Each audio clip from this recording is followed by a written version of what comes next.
My name is Teng Lok. I am a radio communications consultant.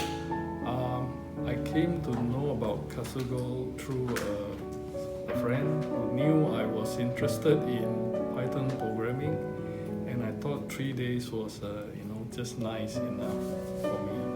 And the course is essential. I mean, it's called essential programming, and it does take us through to the essential parts of Python. And at the end of the course, I actually get to know, how useful or how I could use Python programming in my work.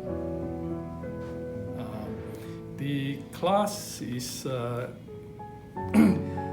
carried out or